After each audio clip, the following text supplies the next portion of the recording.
Our clinicians for today. First, he started drumming at the age of 12, became a professional drummer at 14. So he performed and recorded with so many artists. OPM artists. Yun lang yung kaya kong sabihin, pero sobrang dami. And kanina, kinonfirm ko na recipient of Awit Awards Lifetime Achievement Award noong 2018. Siya lang ang drummer ng gano'n. Siya lang ang na-award ng drummer na gano'n. Okay?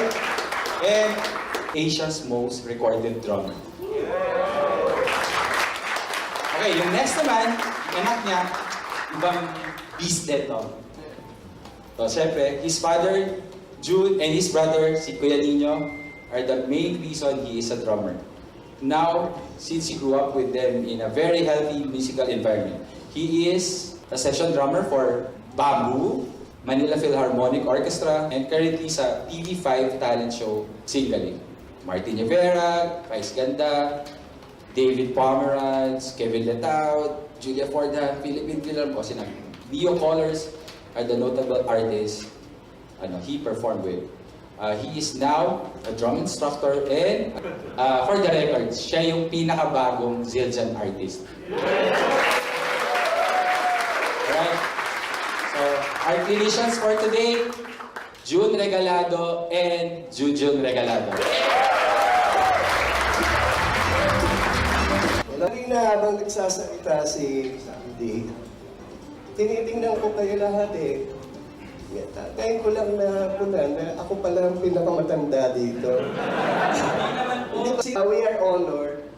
Kami ang magsimula for the Zildjian Day for Manila, Philippines.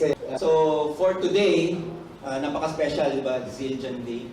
Ang mga may expect nyo is, for the first part, si Daddy ang magiging clinician natin. And marami tayong matututunan sa kanya. Of course, sa playing niya, sa experiences, sa technique ng effective drummer na yun yung magandang word na naisip ko. He's a very effective drummer. Without further ado, let's start Zildjian Day. Palakpakan natin, Mr. June Regalado.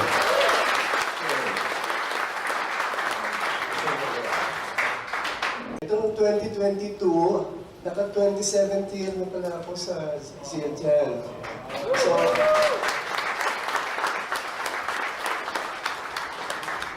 sa big band, hindi porke big band eh, malakas ang palo nyo. Ito, tsaka ito.